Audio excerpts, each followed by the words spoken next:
This is State Senator Mr. Butters from Utah. He's, of course, a Republican, shocking.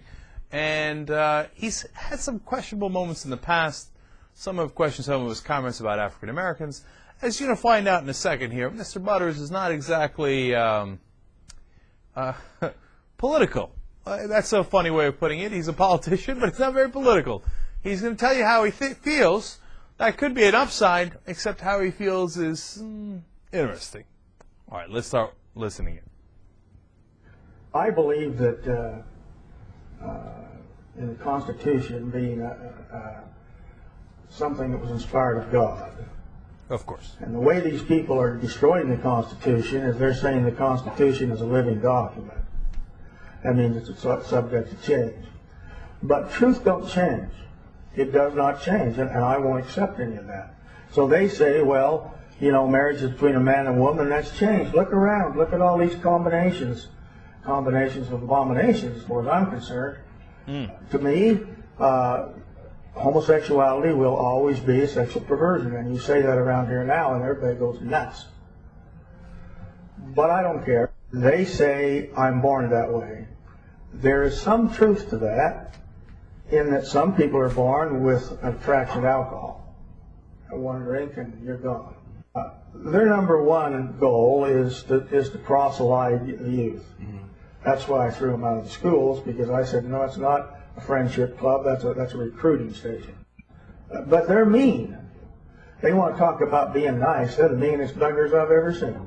It's just like the Muslims. Muslims are good people, and their religion is anti-war. But it's been taken over by the radical side. And the gays are totally taken over by the radical side. You don't see the gay out there saying, let's not do this. Let's not do this, gang. You see them marching around with signs and everything else. I believe the whole thing is immoral. And I believe you're moving towards, you see, if you say to me, quit shoving your morals down my throat, Butters, my answer back is, you know my morals. What's yours? What is the morals of a gay person? Oh, none, of course, right? You can't answer that. No one can answer that. Yeah, they're gay. Because anything goes. Anything goes, yeah. So now you're Murder, moving towards robbery. a society that has no morals. But there's never been a nation survive that's done that. No, not at all. I believe that you will destroy the foundation of American society. Because I believe the cornerstone of it is a man and a woman and a family. It is, in my mind, it's the beginning of the end. Oh, it's worse than that. Sure, Sodom and Gomorrah was localized. This is worldwide. Yeah. You can't tell me that something that was going on in Sodom and Gomorrah is not going on wholesale right now, and to a large degree among the gay community. Absolutely. The underbelly is... Okay, I've had not enough. Okay, no mas. My favorite part is Mr. Butters. And first of all, it might be his name, right? But second of all, the gay. See, the gay say this, and the gay say that. How old school is this dude, right? Who is the gay? And he said, look, you know, it might be born that way, but I don't give a damn, okay? They're immoral. They lack all morals. How can a gay person have any morals? I mean, if he's willing to be gay, what's next? Armed robbery? Obviously, okay? The man has no morals. Now, if you're gay American, how is it possible not to be offended by this? I mean, you could, of course, dismiss it as this crazy Mr. Butters in Utah, and he's a state senator. I mean, that's scary enough, but he's not that powerful, etc. And you can say, oh, it's a small percentage of the population who believe those things, but it's not so small. And, you know, we were talking about the New York Post cartoon yesterday, whether that was racist or not, and I said, look, let's have a new standard, and, you know, unless something is racist beyond a reasonable doubt, let's not call it racist. And I'm trying to be as open-minded as possible. But Mr. Butters over here, I think he's quite beyond a reasonable doubt. He's not in favor of the gay. Okay? He just is not.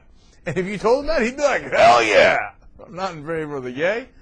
And he says they're coming after your children, of course, and that they're going to destroy all of civilization. Now, you know, the cornerstone of this country is a man and a woman. I love comments like that. What does that mean? cornerstone of this country is a man and a donkey. I mean, what do you mean? Like, of course, we're men and women, and we built the country. What else is there? Children, grandparents? I mean, what do you mean? Aliens? Who else would it be? And he says, there has never been a civilization that has lost morality and remained intact. That's such a... this is a minor point, but that's such a stupid generalization. This whole idea that if a man and women don't get married, and exclusively a man and a woman, that all of the civilization is going to crumble is ridiculous. There have been countless civilizations that have had 88 different forms of people getting together. Whether it was marriage or not marriage, there was polygamy in so many cultures that were successful for so long. You know what happened with the Greeks, and they say, oh, Greeks! They were doing the buggering thing. That's how Mr. Butters would talk. They were doing the gay, and look at what happened to the Greeks. Their civilization went down. Yeah, after several hundred years of a very successful civilization. I mean, what did you want them to do? Reign forever? Okay. My core problem with Senator Butters from Utah, and he's a state senator, is that he views the world as black and white, that the truth is constant, that it never changes, and that if you have an opinion or you have a view on something, a certain perspective, that you should never change it, and because the truth is constant. And any kind of change at all must be fought tooth and nail. But you see, ironically, that's exactly what brings down civilizations, where they get set in their ways and they say, this is how we do things. And when the world changes around them, they don't change.